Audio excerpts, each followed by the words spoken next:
हैं कि आगे क्या कुछ ट्रिगर बनता है शेयर के लिए। लेकिन जिनके पास ये शेयर है टाटा मोटर्स का, अमोल जी, बताइए अपने स्टॉप लॉसेस वो कहां पर लगा के रखें। अब नतीजे इसके आएंगे मार्केट बंद होने के बाद। अब सोमवार को जब शेयर खुलेगा तो गैप के साथ ही खुलेगा, जो भी होगा। क्या करना चाहिए? कि शॉर्ट टर्म तो अभी ऑलरेडी काफी गिर चुका है स्टॉक, थोड़ा सा ओवरसोल्ड भी है, बट कहीं भी ऐसे दिख नहीं रहा है कि बाउंस बैक होगा।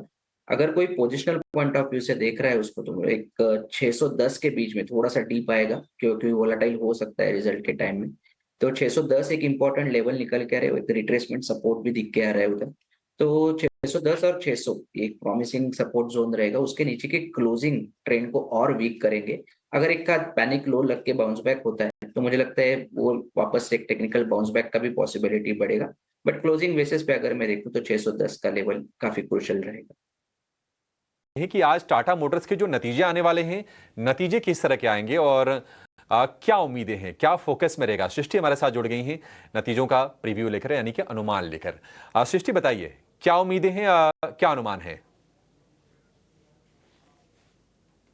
तो देखिए, टाटा मोटर्स से इस बार कुछ बहुत उम्मीदें नहीं हैं, क्योंकि आप देख सकते हैं कि किस तरीके से वॉल्यूम में इनके गिरावट देखने को मिली है। हालांकि कंपनीज अपने नंबर्स ये जारी करती ही हैं, और जिसमें हमने देखा है कि जेएलआर के जो वॉल्यूम्स हैं वो तिमाही दर तिमाही ही 20% गिरते हुए नजर आ सकते हैं।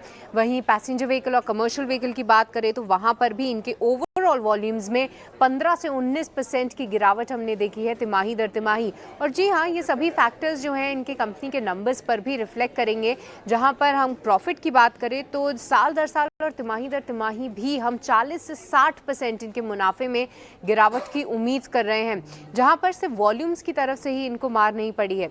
इसी के साथ साथ जो टैरिफ को लेकर इनको पूरी परेशानियां झेलनी पड़ी। आपको याद होगा कि बीती तिमाही में टाटा मोटर्स जेएलआर ने यूएस में अपना एक्सपोर्ट भी बंद कर दिया था टैरिफ अनसर्टेनिटी को लेकर, और उसके चलते भी जो है हम देख रहे हैं कि कहीं ना कहीं ये सारी चिंताएं जो है नंबर्स पे रिफ्लेक्ट करेंगी। अब इनकी आय की बात करें तो कंसोलिडेटेड फ्रंट पे 99,305 करोड़ ये आंकड़ा आने की उम्मीद है। एबिटा के लिहाज से 9938 करोड़ हम उम्मीद कर रहे हैं। पर मार्जिन सबसे इंपॉर्टेंट रहेंगे देखने, क्योंकि मार्जिन जो है 10% पर हम आने की उम्मीद कर रहे हैं। पर यहाँ पर जेएलआर एबिट मार्जिन पर नजर जरूर रखिएगा, क्योंकि पिछले क्वार्टर भी आपको याद होगा कि परेशानियां तो काफी थी, पर जेएलआर एबिट मार्जिन ने हल्का सरप्राइज जरूर किया था। इस बार भी हम उम्मीदें तो नहीं लगा रहे हैं, और उम्मीद मार्केट की लगभग 3.2% की है कि इतने इनके मार्जिन जो हैं गिरते हुए नजर आएंगे। पर साथ ही साथ आप देखेंगे तो negative operating leverage, adverse forex और ज़्यादा टैरिफ की वजह से इनके मार्जिन पर कंसोलिडेटेड फ्रंट पर इम्पैक्ट पड़ेगा।